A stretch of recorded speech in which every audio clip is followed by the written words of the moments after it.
You think we're actually getting $2,000 stimulus checks? Good evening, America, and welcome back to another episode of Silver Dad Knows. Remember, always live with no edits. If this is your first time here, hit that subscribe button now, as you're going to like what I'm about to say.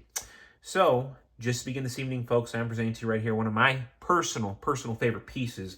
Very attractive piece, minted by the New Zealand Mint under Niue's sovereign authority. This legal tender bullion flash coin contains 1 troy ounce of 0.999 fine silver with a face value of 2 Niue dollars. It measures approximately 44 millimeters in diameter with a reeded edge and brilliant uncirculated quote-unquote bullion finish. Of course, how could we ever forget the obverse features Queen Elizabeth II in the Ian Rank Broadley portrait, along with the issuing country, denomination, and date, 2022. Of course, we have a blemish right here. I had dropped it, unfortunately, but this is the original capsule, so the plastic might be a little cracked right there, but the coin itself is absolutely 100% intact. No milk spots. I've had it for quite some time. And I mean, it is as gorgeous as ever. And right here, we're back on the reverse, portraying the Flash. And when we think which Flash, of course, most likely Barry Allen. And we see Barry Allen mid-run with his iconic Lightning logo and a stylized city skyline. I do want to note that these have a limited mintage of 15,000 worldwide. So definitely, if you are a fan, if you are a silver lover, look no further. This is the piece that you must have. And of course, I would highly encourage you to have not just 1 or 2, but maybe a tube, at least a couple tubes. It's the Flash, highly desirable. But yes, great looking piece right here. And currently, with the way silver is staying steady around $50, above $50, you can currently find this piece for still under $60 with free shipping. I think that is an absolute great deal. And before we go any further, folks, I want to give a quick shout out. This is to my always loyal subscriber. This is Izaz1232. 100 silver rounds, that was my goal. Now I'm up to 163.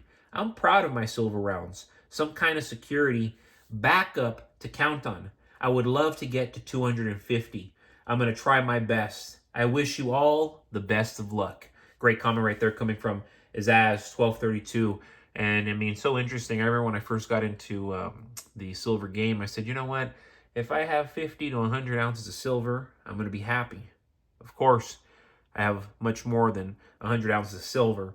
And at this point, the bare minimum should be 100 ounces per family member in your household.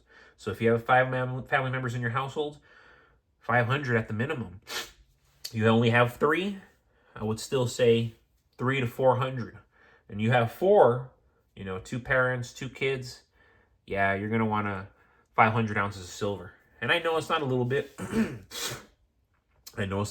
much easier said than done, but when we're talking about the bare minimum, I'm not telling you to get 1,000 ounces of silver. That would be ideal, but I'm not telling you to get 1,000 ounces of silver. I'm just telling you to have at least 100 ounces of silver per family member at the minimum. It's the smartest thing every single American can do, especially every single American father. I see these fathers that have 2, 3, 4 kids. Man, if you're married, you're not divorced, imagine you're not paying all this types of child support. I know kids aren't cheap, but to stack up 100 ounces per kid by the time they're 18 years old, highly attainable. I see so many people achieving that goal in a matter of a few years. Again, I know, easier said than done, but if you're somebody with a lot of money, very aggressive, I talk to people who have $200,000 to $500,000 in silver. Silver alone. Then when you say, well, how much gold do you have? It's another $200,000 to $500,000 in gold. And of course, we're talking about a very small percentage of the population, but I know these men personally that have that much in precious metals. So for us to think that it's not attainable, it is big time big time attainable. And it's something that we should all be striving for if we knew what was great for us. Because for centuries, mankind has sought loyalty, security, and companionship, qualities often attributed to the dog, called man's best friend. But in truth, there's another companion that has stood by humanity far, far longer, offering protection in times of chaos and reward in times of peace. Silver. Unlike fleeting paper promises or digital currencies created from thin air, silver has been trusted by kings, trusted by warriors, trusted by merchants, and trusted by common men alike. It's a tangible ally, one that doesn't vanish when markets crash or governments crumble. Silver is not only a metal, it's man's truest best friend because it never betrays the one who values it. And I'm speaking firsthand. I'm living it, folks. This, and I'm going to say it right now because I know I talk about cryptocurrency. This has been a better bet than my cryptocurrency. Silver and gold have been a better, more sane, more secure bet than my cryptocurrency. And I've had a great deal of cryptocurrency. Silver's friendship is forged in the fires of history. Every civilization that's risen to power has recognized its worth.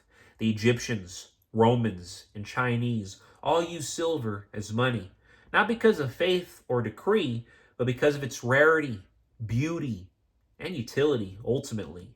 When paper money collapses or banks close their doors, silver remains, immune to corruption and immune to default. It doesn't require electricity, trust, or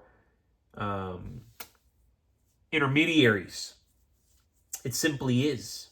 That permanence, that reliability makes silver more faithful than any institution in existence today. More than just wealth preservation, silver empowers independence. It gives ordinary people the ability to stand apart from the financial system. When fiat currency erodes inflation, and when I say through inflation, erodes through inflation, silver preserves purchasing power across generations. A handful of silver coins can still buy food, fuel, freedom when digital systems fail.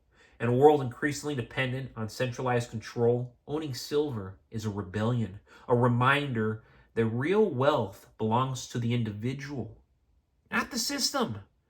It belongs to you. It belongs to us, not this nasty, corrupt, failing system that, unfortunately, if you live here in America, unless you're worth $50 million or more, let me not exaggerate. Unless you're worth millions and millions, we are all victim to it. And even many of those multimillionaires are victim to it. But silver's loyalty, it doesn't end at finance. It has real physical silver, a value, that no other asset can match. Not even close. Not even close. And I'm not saying that, to be dramatic, but in truth, not even close. No other asset can match it. It conducts electricity better than any metal, kills bacteria, are you kidding me, and powers the modern world through solar panels, medical technology, electronics galore. It's an essential friend to both industry and survival, human survival. Whether you're building a future or defending your family from uncertainty, silver serves with unmatched usefulness. Unlike stocks, unlike crypto or government bonds, silver doesn't rely on promises or profits to prove its worth. It simply exists as real money, pure, beautiful, and incorruptible.